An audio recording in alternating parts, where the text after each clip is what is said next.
Welcome back to Sports Radio 810 WHB, and I am Nate Bukaty with you, being allowed to do something that I never thought would be possible. In fact, not only am I being allowed to talk soccer on the radio this time around, I was asked to come in and interview two of the greatest legends in the English Premier League. They're going to sound the alarms and everything. You guys don't know this, but on my morning show, they sound an alarm every time I find a way to bring up soccer into the conversation. But now I get to talk about it. I've got Jermain Defoe and Alan Shearer, two of the all-time greats in the English Premier League, and they are in town because Premier League Live, NBC Sports coverage of the greatest league in the world when it comes to the greatest sport in the world, is here in Kansas City. I'm super excited about it. I'm hoping that the entire city shows out and shows the world once again what type of soccer community we are, especially with months to go until the World Cup gets here. So let's get to it. Jermain, thanks a lot for joining us. How are you, man? Not too bad, you? Doing great. It's an honor to meet you, Mr. Shearer. How are you? I'm great. It's great to be here. Yeah, I love the enthusiasm. Yeah. Enthusiasm is definitely one of my trademarks. I wasn't going to wear my Arsenal kit out of respect to both of you guys, but when I found out the mascots were going to be here and they were going to bring in that damn cockerel, I was like, well, I got to represent my side a little bit here. But I'm curious, you guys, this is your first time coming to Kansas City, both of you? Yeah, this is my first time. First time, yeah. I've been lucky enough to do I don't know, 6 or 7 of these events all around the States. You said you were in Nashville yourself. Mm-hmm. I did the last one in Nashville, and I'm amazed at the crowds that turn out. They get up really, really early because of the time difference and the kickoff times, and there's thousands queue up to get in, and I'm pretty certain because everyone tells me how great the people are here in Kansas City and how much they love their soccer. So it's going to be a really fascinating weekend. Okay, so we've got an audience that's listening to this right now who love the Premier League, love soccer. They know all about you too, but then there's also a portion of our audience here in Kansas City that don't know the game that well. So I'm going to give some of your credentials a little bit. It's pretty easy with you, Alan. The greatest goal scorer in the history of the Premier League. You've scored more goals than anybody in the history of the league. And I've got a buddy who's a Newcastle fan, by the way, who's going to be really jealous that I'm getting to talk to you right now. But when you mentioned that you see the culture here, you traveled around a little bit. What is your reaction to that? How surprised are you? I guess what are your thoughts when you see that there's this like vibrant Premier League fan base in the United States? Well, when we did our we did the first one with the Premier League. As I said, we've been in Philadelphia, we've been in Chicago, we've been in New York, we've been in Washington. We've been all over, and the very first one, I wasn't sure what to expect because I know that soccer is not the biggest sport over here in America. But I was amazed because, as I said, everyone has to get up at stupid o'clock because of the time difference. And literally the love and the enthusiasm and the passion and the energy that people show here for soccer and for the Premier League, I was amazed at because, as I said, I wasn't quite sure what was going to happen. We could never do anything like this in England because all the fans of all the football clubs come together, and for obvious reasons in England it would never work. But I think because of the attitudes and because of the atmosphere that is generated here in America, that it just works so well, and there is such a great camaraderie, there's a great atmosphere between all the fans. They have a laugh, they have a joke, they support their football clubs in the right way. And that's why these sort of events, they work, and they work so well. Now, Jermain, you played for, 8 different sides through your career in the Premier League? I'm not going to mention one of them that you played for twice. No, you had a couple of really good stints with Tottenham, by the way. But you also got an experience playing in Major League Soccer as well. Yeah. So I'm curious, I guess you already had a little bit of a taste for what the soccer culture was like here. But now that you're doing this, what are your thoughts on that whole matter? Yeah, obviously I was lucky enough to play in the MLS. I was excited, to be honest. Obviously I know David Beckham was sort of like the one, was one of the first ones. And obviously Robbie Keane, who I played with at Tottenham. So I was excited by the sort of like the move from Tottenham to Toronto. And a lot of conversations were about the Premier League, to be honest, in the change room with the younger players and some of the senior players. Like, what's it like playing the Premier League? So obviously to be here now and to see the reaction and obviously looking forward to the event, and credit to all the fans here, because like Al said, you can never probably have something like this in England where all the fans will come together with their different shirts and that. I mean, it would be crazy. So for me to have the experience of playing in the MLS, so years later be here, obviously it's an honour. And obviously build up to the World Cup as well is going to be huge. But this event is huge. I'm looking forward to it. It's like, I mean, in the United States, I think for our audience that doesn't know it, you watch College Game Day on a Saturday here, college football, and the guys that travel with that crew, they're celebrities, and the fans show up, and they want to be seen on TV, and they want to see the hosts of the show and the pundits, and that's what the Robbies and Rebecca and Tim Howard have become to the fans here. I mean, I know I've talked to so many personally that just they're going to be here. You know, the fact that they're going to be here is really exciting. And I'm assuming is fun for you guys to kind of be in that mode too, you know, and I guess, you know, people are lining up to get to meet you and you know, talk to you about your career and all that. Yeah, I mean, it's always a blessing. You have to be grateful for what you've achieved. And because for me, I was probably the same. It was always my dream as a young kid, you know, watching the Premier League as a young kid, you know, trying to emulate all the plays that you've seen on the TV. And it's quite funny, actually, because I used to watch Al. You know, he was someone I always looked at. He's just trying to make you feel old right now. He's doing a good job of it, yeah. The early days. Yeah, way back before your time. And it was always the dream to one day. I mean, even if you would have played 10 games in the Premier League, you would have been grateful because it's the greatest league in the world. So for me to play all the games in the Premier League and to be here now as an ambassador is really good, special. Yeah, I mean, from when the Premier League started way back in August 1992, I was fortunate to play that first weekend. So from then to now, the growth has just been, I mean, it's staggering. It really is. From where it started, the grounds, the pitches, everything else that goes with it from then to now. I mean, you could never, ever have predicted how a giant the Premier League would become. I mean, wherever you go in the world, everyone wants to talk about that trophy and the players and the managers and the atmospheres and the games, the high tempo games, the energy, everything else that the Premier League is about. That's why it's just been an incredible ride. It really has. I look at my own journey. I started playing soccer my third year of high school just to get in shape for basketball season, and our coach was reading out of a textbook. He didn't know the game. I remember reading an article in the 90s in Sports Illustrated magazine about this team in Manchester that was like the best team in the world, and I was interested, but I didn't know where to find soccer. You know, there wasn't even a professional league in the United States yet, and it wasn't like there was cable television transmitting matches over here. Now I watch my 3 kids grow up, and, you know, the screensaver on my son's phone is Kylian Mbappe. You know, he's having debates with his classmates at school about who the best player in the world is, and they have all of the game is accessible to them. Their knowledge of the game, my son's knowledge of the game at 13 years old is farther than mine was at 30 years old. And the Premier League seems to be the league that's capitalized on that the most. I feel like, you guys tell me if I'm wrong, but there was a time when maybe Italy had more money to spend and better players to bring in. And I know there's top teams in Paris and Madrid, but in general, it's the Premier League now. That's where all the money's being spent. That's the best league in the world. How do you think that happened? I think, yeah, I do. I think there's an envy, there's a jealousy of what the Premier League generates and the finance that's around it. I mean, and when you look at transfer fees and what's being spent in the windows, the summer windows and the January windows, compared to what is spent in Italy or Spain or whatever league you want to talk about, the money is in the Premier League because it's pretty simple. Everyone wants to watch the Premier League. Everyone loves what it is. Everyone loves the excitement of it. It's all around the world, and what it brings and how it brings it and the energy and everything else that it has that's why it's the biggest. And I mean, I've been saying for a number of years now, how can it keep on after every single season? How can it keep on growing? How can more people show an interest in it? How can more TV companies want to spend absolute fortunes to pay for the rights for the Premier League? Well, they do, because it's been growing and growing and growing.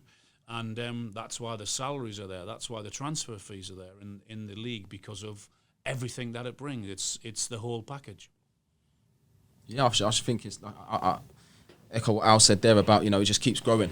You know, giant of a league, the best league in the world. The players, not just now, but from when it first started. I know obviously you mentioned about Italy.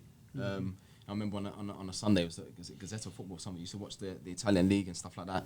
But even then, you know, the likes of, I remember for the top of my head, I don't know, like a George Weah, for instance. You know, who was one of the big hitters in Italy. You know, he wanted to come to the Premier League. You know, the Vialis and the Zolas, all these, you know, the Paolo Di Canios years later. So yeah, all the greats over the years, you know, from when it started, have graced the Premier League, and it's not changed. And I think it's also the jeopardy because yes, we've got huge football clubs, and it's normally the same clubs, whether that's Liverpool or whether that's Arsenal or whether that's been Chelsea or Man United or Man City. I know we had Leicester win it and Blackburn win it. But it's who can beat who. On any given week, you've got big clubs going away to smaller grounds and not knowing whether they're going to turn up, what the result is going to be, and I think that is also part of the excitement.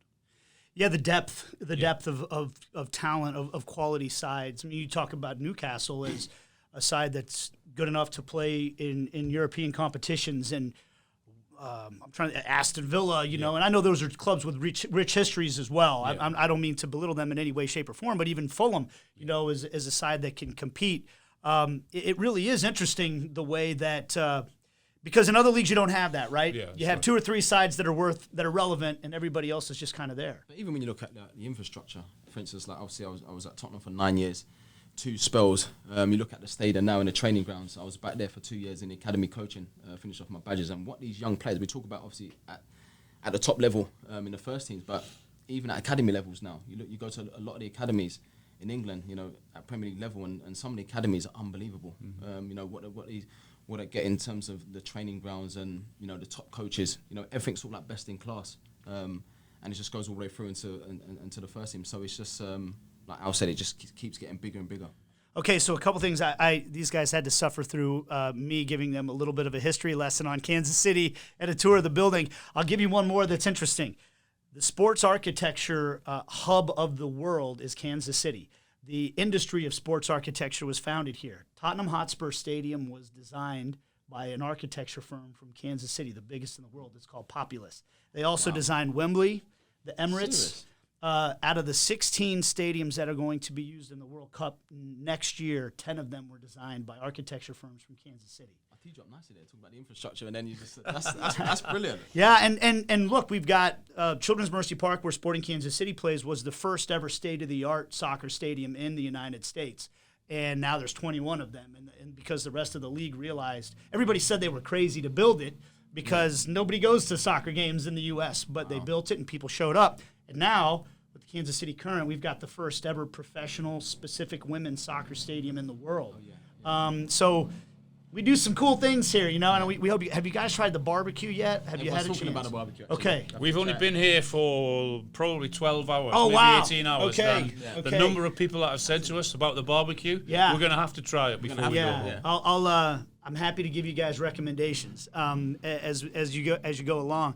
There's some great history here too for the game itself, and we're starting to develop players from the United States that are actually having success. And I think it goes back further than some people want to admit. The Brian McBrides of the world that I think paved the way. But do you guys get the sense that the American soccer player is getting more respect when, you know, in terms of like these kids actually know how to play the game a little bit and all that? I think the ones that you mentioned before, obviously I played with Clint Dempsey. Yeah. Brad Friedel, I think they're the ones that probably paved the way for the rest to follow. Obviously, the MLS now, the league's getting bigger and bigger. You know, the stadiums are full, some amazing stadiums. But the fact that these players, the American players that have obviously gone to the Premier League and done well, which is obviously helping the national team, that's sort of like paving the way for the next generation to come through, of course. So let's get back into what we're going to have while you guys are here. We got the trophy here, the Premier League trophy, which I'm not allowed to touch because I'll never play. And I'm also an Arsenal fan, and we never win it.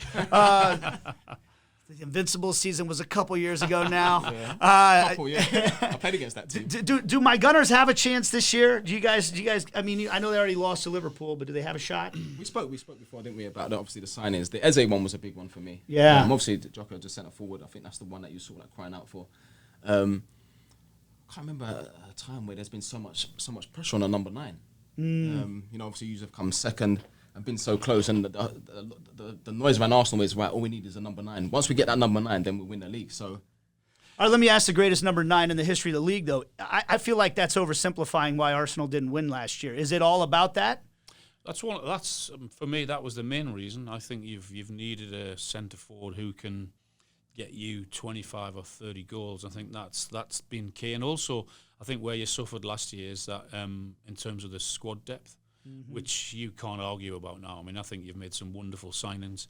I do think that you're sitting pretty this year. I think this could be the year. It has to be the year, I think, because of the investment that's been made in the squad. And I do think it'll be between yourselves and Liverpool. Can Liverpool keep winning this way? That's what I'm telling myself, No. is they can't keep pulling out. No, but I think they'll also improve, and they'll get better, and they'll find a way to fit those new players into the system they want to play, because it is different from what they played last year, and they've got Wirtz in the 10 role and getting away from the 3 in midfield. But again, I mean, Liverpool have got so many options in terms of attacking wise, but I think Liverpool are key in terms of if they keep Van Dijk fit. I think that is the one position where if he were to get an injury, then they'd struggle. But I do think Arsenal and yourselves will go head to head for the title. I keep waiting for Van Dijk and Salah to actually get old, but they don't seem to show any signs of it yet. We've got Alan Shearer and Jermain Defoe, 2 of the all-time greats in the Premier League here, and that's because Premier League Mornings Fan Festival is coming to Kansas City Saturday morning and Sunday morning this week. You got to go to the website and register for your tickets to come in, but it's free entry, and there's going to be all sorts of activation. Look, if you're from Kansas City, you know that the Power and Light District is where we celebrate big sporting events, whether that is, the first one was the 2010 World Cup. We've had amazing World Cup watch parties there. We've had amazing watch parties for all the Chiefs Super Bowls. We've had amazing watch parties for the Big 12 tournament and things like that. This is going to be like that, and the whole KC Live block is going to be dedicated to this. They're going to have the matches up on the big screen. They've got the talent here, as I mentioned, the broadcasters, Rebecca, the Robbies, everybody are going to be here. Jermain Defoe, Alan Shearer are here. And then there's going to be activation out on Walnut Street as well. I got a chance to go. I'm going to tell the audience this. I got a chance to go last year, as I mentioned to Alan, in Nashville. I just happened to be in town. So I went down, and I didn't know what to expect. The atmosphere was great because, as you mentioned, you're going to see fans wearing all their kits. Everybody's having a good time. Everybody's celebrating the game. But also, there is really cool activation.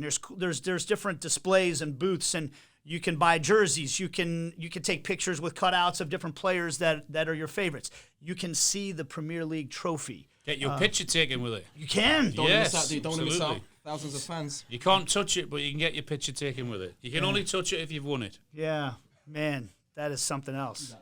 Yeah. Just like this is a metaphor for me as an Arsenal fan. So close, but so far away, all at the same time. Similar colours on it as well. So, well, this is going to be a sore subject, Alan. But I was looking into it, and since the World Cup is coming here next year for the first time since 1994, that was my first real introduction to the game on a global level. I was going to ask you, what was it like playing in the World Cup here in '94? And then I looked it up, and England didn't qualify. England didn't qualify. They didn't qualify because I ruptured my cruciate ligament and I missed the qualifing games. That's why. That's why. You see. So thanks a lot for bringing that up, Nate. Yeah, while we're going through my pain, we can sort through some of yours as well. But it was also because only 24 teams qualified back then, and now it's going to be 48. Yeah. And so this is going to be the biggest event in the history of the world. And I'm curious, are you guys happy that the expansions happen? What do you think this is going to make, in terms of the tournament we've got coming? I hope it doesn't dilute the standard of football. I'm all for bringing new countries and everything else into the world of football. Absolutely, and it should be spread around. But I think the World Cup is the pinnacle. Yeah. I think it's the biggest and the best. And my only concern would be that because we're bringing smaller countries in who might not have the standard that a World Cup should be. That would be my only concern. I hope I'm wrong. I'm hoping for those countries I consider like a country like Haiti. Yeah. That in the past would never have been able to dream of even participating. What a moment that would be for their country. And then I look at Europe and I think how many world-class countries have missed out on the World Cup in the past. Maybe you could argue they didn't deserve to make it those years, but maybe we'll avoid that. I'm telling myself that as a positive thing. What would you tell Kansas Cityans they should be ready for when it comes to this? Because nothing like this has ever happened in Kansas City. Be ready for a great weekend, a party weekend, a really high energy weekend. And even bigger if Newcastle win, that can be fantastic. Yeah. There you go. Tough one this week against Barcelona, but a chance to bounce back. Bounce back, absolutely. Yeah. Tough one against one of the biggest and best teams in the world. But yeah, you've always got a game quickly, so soon afterwards. So hopefully they can bounce back. Jermain, any final words, any encouragement you want to give the folks here in Kansas City, what they should come to tomorrow and Sunday? Come down, get your shirts on, come watch a weekend, and hopefully, in fact, it always is a weekend of great football. A carnival weekend of football. You can't get better than that. What a great way to start as well. Liverpool-Everton, the Merseyside derby tomorrow morning. Everton's got a new facility. They look like they could. Good derby. That'll be rocking that stadium there for sure. The Toffees. Let's go. Gentlemen, thank you very much for the time and the patience and all that. I really appreciate it. Thanks for having us. Thank you. This has been a thrill for a nerd like me. This has been Alan Shearer, Jermain Defoe. Again, Premier League Mornings is in Kansas City, ladies and gentlemen. Just one more opportunity for us to show the world that this little town in the middle of America is one of the great soccer spots in the whole world. That's a little taste for what's coming with the World Cup next year as well. We'll be back after this on Sports Radio 810 WHB.